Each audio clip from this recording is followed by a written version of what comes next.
बालगोपाळांनो, मागच्या वेळी आपण गोष्ट ऐकली बाल हनुमानाची. हा छोटा हनुमान आवडला की नाही तुम्हाला सगळ्यांना? आणि आता आज आपण एक नवीन गोष्ट ऐकणार आहोत. कुठली माहिती आहे? भक्त प्रल्हादाची. हा प्रल्हाद एक छोटासा राजकुमार होता बर का. पण हा भगवान नारायणांचा म्हणजे विष्णूंचा परमभक्त होता. तर ऐकूया आता प्रल्हादाची गोष्ट. खूप खूप वर्षापूर्वी म्हणजे द्वापार युगामध्ये हिरण्यकश्यपू आणि हिरण्याक्ष असे दोन असुर राक्षस होते. हे दोघही अगदी दुष्ट होते. लोकांना सारखा त्रास देत असत. भगवान विष्णूंनी एक दिवस त्या हिरण्याक्षाचा वध केला. त्यामुळे हिरण्यकश्यपू भयंकर संतापला आणि आता या विष्णूला मी चांगला धडा शिकवेन. त्याला ठारच करतो आता. असं ठरवलं ना त्याने. आता विष्णू भगवानांना हरवणं काही सोपं आहे का? मग विष्णूंशी युद्ध करायचं म्हणजे वरदान प्राप्त करायला हवं, असं त्याला वाटलं. वरदान कसलं? अमरत्वाचं. म्हणजे मी कधीही मरणारच नाही आणि मग मी विष्णूला सहज मारू शकेन, असं त्याला वाटलं. मग आता अमर होण्यासाठी तपश्चर्या करायला हवी. म्हणून त्याने तपश्चर्येसाठी वनात जायचं ठरवलं. आता हा हिरण्यकश्यपू होता ना, त्याच्या पत्नीचं नाव होतं कयाधू. ही कयाधू अत्यंत धार्मिक आणि सुस्वभावी होती. तिला आपल्या या पतीचं वागणं मुळीच पसंत नव्हतं आणि त्याचा हा असा रागीट आणि दुष्ट स्वभावही तिला मुळीच आवडत नसे. परंतु तिने कधीही हिरण्यकश्यपूचा अपमान मात्र केला नाही. हिरण्यकश्यपूने जेव्हा तप करण्यासाठी वनात जायचं ठरवलं, तेव्हा या कयाधूनी असं ठरवलं की आता आपण नारद मुनींच्या आश्रमात जाऊन राहूया. कारण तेव्हा तिच्या पोटात ना बाळ वाढत होतं. म्हणजे आपला हा छोटा प्रल्हाद बर का, तो तेव्हा त्याच्या आईच्या पोटात होता. मग आता हिरण्यकश्यपू गेला रानामध्ये आणि मग ही कयाधू होती ना, ती नारद मुनींच्या आश्रमात आली. आणि मग काय, नारद मुनींनी तिला नारायण नारायण ओम नमो भगवते वासुदेवाय असा भगवान विष्णूंचा जप करायला सांगितला.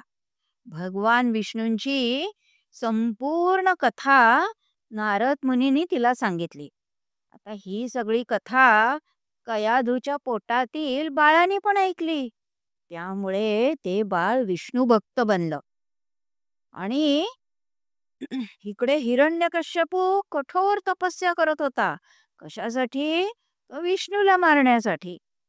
आता त्याचा उद्देश हा अजिबातच चांगला नव्हता, हो की नाही? विष्णू भगवानांना मारायची इच्छा करणं हे चांगलं नव्हतंच. त्यामुळे त्याच्या तपस्येचं त्याला योग्य ते फळ मिळणारच नव्हतं. कारण तपस्या करताना आपला जेव्हा हेतू शुद्ध असतो, शुद्ध हेतू म्हणजे काय? कुणालाही त्रास होणार नाही, सगळ्यांना आपण आनंद देऊ शकू, असा काही हेतू असेल तरच त्या तपस्येचं फळ मिळतं. पण हिरण्यकश्यपू मात्र विष्णू भगवानांना संपवण्यासाठी तप करत होता. पण त्याची तपश्चर्या एवढी कठोर होती की ब्रह्मदेवांना त्याला वर देणं मात्र क्रमप्राप्तच होतं. पण मग आता वर द्यायचा ठरवल्यावर काय बरं वर द्यावा असा ब्रह्मदेवांना प्रश्न पडला. पण ब्रह्मदेव हुशार होते बरं का. ब्रह्मदेव हिरण्यकश्यपूच्या समोर प्रकट झाले आणि काय म्हणाले, तुझ्या तपश्चर्येमुळे मी अत्यंत प्रसन्न झालो आहे. तुझी काय इच्छा आहे ती सांग. कोणता वर देऊ तुला? हे ऐकताच हिरण्यकश्यपूला इतका आनंद झाला, इतका आनंद झाला आणि त्याने घाईघाईने सांगितलं न काय, की मला अमरत्वाचा वर हवाय. मला कुणीही मारू शकणार नाही असा वर द्या. ब्रह्मदेव विचारात पडले. ब्रह्मदेव म्हणाले, "हे बघ, असा वर काही देता येणार नाही. कारण जो कोणी या मृत्यू लोकामध्ये जन्म घेतो, त्याला मृत्यू हा येतोच. त्यामुळे तुला अमरत्वाचा वर काही मी देऊ शकत नाही. तू दुसरं काहीतरी माग." पण हिरण्यकश्यपू सुद्धा कमी नव्हता. त्यांनी काय सांगितलं माहितीये? आता मला असा वर द्या, की मला दिवसा किंवा रात्री, घरात किंवा घराबाहेर, शस्त्रानी किंवा अस्त्रानी, प्राण्यामुळे किंवा मनुष्यामुळे मरण येणार नाही, असा वर द्या. ब्रह्मदेव हसले आणि म्हणाले, "तथास्तु." असं म्हटल्याबरोबर हिरण्यकश्यपूचा आनंद अगदी गगनात मावेना. आता हे म्हणजे काय? त्याला असं वाटलं आता आपल्याला कोणी मारूच शकणार नाही. पण खरी गंमत काय आहे ती आपल्याला पुढेच कळणार आहे. हा वर मिळाल्यावर हिरण्यकश्यपू अगदी आनंदाने घरी आला. घरी आल्या आल्या त्यांनी आपल्या राज्यामध्ये भगवंताचे नाव घ्यायला बंदी केली. कारण त्याला विष्णू भगवानांना संपवायचं होतं ना. त्यामुळे कुणीही विष्णू भगवानांची पूजा करायची नाही, त्यांची भक्ती करायची नाही, मंदिरामध्ये जायचं नाही, अशी सगळ्यांना सक्त ताकीद दिली. आणि त्याच वेळी ही जी कयाधू होती की नाही, म्हणजे हिरण्यकश्यपूची पत्नी, तिने एका अत्यंत तेजस्वी अशा दिव्य बाळाला जन्म दिला. हे बाळ अत्यंत सुलक्षणी होते. त्याच्या चेहऱ्यावर शांत आणि सोज्वळ असे भाव होते. त्या बाळाकडे पाहिलं की मन अगदी प्रसन्न होऊन जात असे. सर्वांना हे बाळ खूप आवडलं. बाळाकडे पाहिल्यावर हिरण्यकश्यपूला पण खूप आनंद झाला. कारण त्याला काय वाटलं, आता मी पण याला माझ्यासारखं करीन, राक्षसी वृत्तीचा बनवीन. पण हे बाळ जसं-जसं मोठं व्हायला लागलं ना, तसतसे त्याच्या चेहऱ्यावर अगदी सात्विक भाव दिसू लागले. सगळ्यांना त्याच्याकडे पाहून अगदी आल्हाद म्हणजे आनंद वाटे आणि म्हणून त्याचं नाव ठेवलं प्रल्हाद. कारण त्याच्याकडे बघून सगळ्यांना आल्हाद वाटत असे. हा प्रल्हाद अगदी वेगळाच मुलगा होता. त्याचे खूप सारे सवंगडी होते. पण त्या सवंगड्यांना घेऊन तो सतत नामस्मरण करायला बसायचा. प्रल्हादाला सुंदर सुंदर कपडे, दागदागिने, राजप्रासादातील सुख, वैभव या कशाचीही आवड नव्हती. तो अगदी नेहमी ध्यान लावून बसायचा आणि नामस्मरण करत राहायचा. पण हिरण्यकश्यपूला मात्र ही गोष्ट अजिबात आवडत नसे आणि त्याचा अगदी संताप व्हायचा, की हा माझा मुलगा असा कसा? असं त्याला सतत वाटायचं. मग त्याने काय केलं, त्याचे जे गुरु होते शुक्राचार्य, त्यांच्याशी चर्चा केली आणि ह्या लहानग्या प्रल्हादाच्या शिक्षणाची व्यवस्था केली. त्याला गुरुकुलामध्ये पाठवायचं असं ठरलं. त्या शुक्राचार्यांचे 2 पुत्र होते, शंड आणि अमर्क. तर या दोघांनी या प्रल्हादाला विविध असुरी विद्या शिकवायच्या असं ठरलं. आता हे शंड आणि अमर्क दोघंही प्रल्हादाला आसुरी विद्या शिकवायचा प्रयत्न करत असत. परंतु त्यातली एकही विद्या प्रल्हाद ग्रहण करत नसे. या उलट तो सतत परमेश्वराची आराधना करण्यात तल्लीन होत असे. ध्यान लावून बसत असे. हे बघून हिरण्यकश्यपूचा संताप अनावर होत असे. त्याने एक दिवस प्रल्हादाला दरडावून सांगितलं, की माझ्यासमोर त्या नारायणाचं नाव घेशील तर खबरदार. मी हे अजिबात सहन करणार नाही. आणि त्यांनी संतापून सैनिकांना आज्ञा केली आणि प्रल्हादाला चक्क विष द्यायला सांगितलं. स्वतःच्या मुलाला. सैनिकांनाही तसं करायला धीर होईना. पण राजाच्या आज्ञेपुढे कुणाचं काही चालेना. शेवटी सैनिकांनी प्रल्हादाला विष दिलं. पण प्रल्हादावर त्याचा काहीही परिणाम झाला नाही. आहे की नाही भक्तीची कमाल. ते विष प्रल्हादानंद्या हसत हसत प्यायलं आणि प्रल्हाद आपला तसाच इकडे तिकडे फिरतोय, त्याला काही सुद्धा झालं नाही. मग हिरण्यकश्यपूनी सांगितलं, आता याला विषारी नागांच्या वेटोळ्यामध्ये नेऊन ठेवा. सैनिकांनी तसं केलं. पण प्रल्हाद तिथे पोचल्यावर ते सगळे नाग अगदी तन्मयतेने डोलू लागले. पुंगीच्या तालावर कसे नाग डोलतात तसे. काहीच झालं नाही. प्रल्हादाला त्यांनी काही केलंच नाही. मग हिरण्यकश्यपूनी आणखीन एक युक्ती केली. त्यांनी सांगितलं, ह्याला हत्तीच्या पायाजवळ नेऊन ठेवा. हत्तीच्या पायाखाली चिरडून त्याला मारून टाका. पण प्रल्हादाला हत्तीच्या जवळ नेल्यावर त्या हत्तीनी सोंडेनी प्रणाम केला प्रल्हादाला आणि नारायण नारायण नारायण असा जप सुरू. म्हणजे भगवान नारायण प्रत्येक वेळी प्रल्हादाचं संरक्षण करत होते. हिरण्यकश्यपूनी शेवटी त्याला कड्यावरून ढकलून द्यायचं ठरवलं. एका उंच कड्यावरून प्रल्हादाला खाली ढकलून दिलं. पण प्रल्हाद खाली न पडता तसाच तरंगत पुन्हा वरती आला आणि राजवाड्यात परत आला. म्हणजे याही उपायाचा काहीही उपयोग झाला नाही. प्रल्हाद जिवंतच राहिला. आता हिरण्यकश्यपूची एक बहीण होती. तिचं नाव होतं होलिका. हिरण्यकश्यपूने त्या होलिकेला सांगितलं की आता काय करावं तेच मला सुचत नाहीये.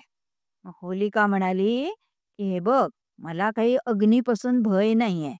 तर मी या प्रल्हादाला मांडीवर घेऊन अग्नीमध्ये प्रवेश करेन. आणि मग काय, मला काहीच होणार नाही. पण खरं घडलं काय माहितीये का? अग्नीमध्ये प्रवेश केल्यावर प्रल्हादाला काही न होता ती होलिकाच जळून भस्म झाली. आणि तो कुठला दिवस होता माहितीये? हुताशनी पौर्णिमा.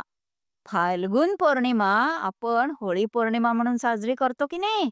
त्या दिवशी ही होलिका जळून भस्म झाली होती. आणि तेव्हापासून आपण हा होळीचा सण साजरा करतो. आता प्रल्हाद तसाच्या तसा अग्नीमधून सुद्धा बाहेर आल्यावर मात्र हिरण्यकश्यपूने संतापून त्याला विचारलं, दाखव तुझा नारायण कुठे आहे ते. मी आत्ताच्या आत्ता नाश करतो त्याचा. प्रल्हाद म्हणाला, बाबा अहो माझा भगवंत सगळीकडे आहे. सजीव निर्जीव सगळ्यामध्ये नारायणाचा वास आहे. समोरच एक भला थोरला खांब होता. हिरण्यकश्यपूने विचारलं, या खांबात आहे का तुझा नारायण? प्रल्हाद म्हणाला, हो, या खांबात सुद्धा माझा नारायण आहे. संतापून प्रल्हादाने त्या खांबावर लाथ मारली आणि आपली तलवार घेऊन त्या खांबावर जोरदार वार केला. त्याबरोबर भयंकर असा मोठा आवाज झाला. जणू काही धरणी कंपत झाला. आजूबाजूचे लोक अत्यंत भयभीत झाले. काय घडतं आहे ते कुणाला कळेना. तो खांब दुभंगला आणि त्यातून एक अगदी अक्राळ विक्राळ असा नरसिंह डरकाळ्या फोडत बाहेर आला. मोठमोठ्यांदी तो गर्जना करत होता. त्याचं तोंड होतं सिंहाचं, शरीर होतं माणसाचं. म्हणजे माणूसही नाही आणि प्राणीही नाही. त्याची नखं खूप धारदार आणि टोकदार वाढलेली होती. ती वेळ होती संध्याकाळची. म्हणजे दिवसही नाही आणि रात्रही नाही. त्यांनी हिरण्यकश्यपूला खाली पडलं. ओढत ओढत उंबरठ्यापर्यंत नेलं. दरवाजापाशी आणलं आणि तिथे त्याला आपल्या मांडीवर घेतलं. म्हणजे घरातही नाही, बाहेरही नाही, जमिनीवर नाही, आकाशातही नाही. आणि मांडीवर आडवं पाडून त्यांनी काय केलं? आपल्या त्या धारदार नखांनी त्या हिरण्यकश्यपूचं पोट फाडलं. म्हणजे कुठलंही शस्त्र अस्त्र वापरलं नाही. त्यामुळे हिरण्यकश्यपू अर्थातच मरण पावला. सगळ्यांनी अगदी सुटकेचा निश्वास टाकला. पण झाल्या घटनेने लोक इतकी भांबावून गेली होती. त्या नरसिंहाचं रूप इतकं भयंकर भीतीदायक होतं की तिथे कुणीही समोर जायला तयार होईना. पण प्रल्हाद पुढे झाला आणि त्यांनी अजिबात न घाबरता त्या नरसिंहाला अत्यंत नम्रतेने नमस्कार केला. कारण त्याने ओळखलं होतं, हेच आपले नारायण आहेत. आत्ता जरी ते या रूपात दिसत असले तरी त्यांचं मूळ रूप अत्यंत वेगळं आहे. क्षणार्धात त्यांचं ते उग्र रूप शांत झालं आणि त्यांनी प्रल्हादाला आशीर्वाद दिला. अत्यंत प्रेमाने त्याची विचारपूस केली आणि एवढे दिवस आपण ज्याची भक्ती करत होतो त्या प्रत्यक्ष नारायणाचं दर्शन झाल्यामुळे प्रल्हादाला पण खूप आनंद झाला होता. राजसभेतील सर्वांनी भगवान नारायण आणि भक्त प्रल्हादाचा जय जयकार केला. हिरण्यकश्यपूच्या जाचातून आता सगळ्यांचीच सुटका झाली होती. नरसिंह रूपातील नारायणाने भक्त प्रल्हादाला अत्यंतिक प्रेमाने जवळ घेतलं. त्याच्या वडिलांचा मृत्यू झाला होता ना, पण प्रल्हादाने भगवान नारायणांकडे आपल्या वडिलांना सद्गती मिळावी अशी प्रार्थना केली आणि ती नारायणाने मान्य पण केली. लोकांनी आता सगळ्या विनंती केली की प्रल्हादाने आता राज्यकारभार सांभाळावा. परंतु प्रल्हाद किती छोटा होता, पण लहान असला तरी त्याची समज खूप मोठी होती बरं का. त्यांनी लोकांची विनंती मान्य केली. मग पुष्कळ वर्ष या प्रल्हादाने उत्तम प्रकारे राज्यकारभार केला. सर्व लोकांना सुखी केलं. श- भक्ती हीच खरी ताकद आहे. आपली भक्ती जर खरी असेल तर परमेश्वर आपले नेहमी रक्षण करतो बरं का. आणि म्हणूनच प्रल्हादाची ही गोष्ट नेहमी लक्षात ठेवायची.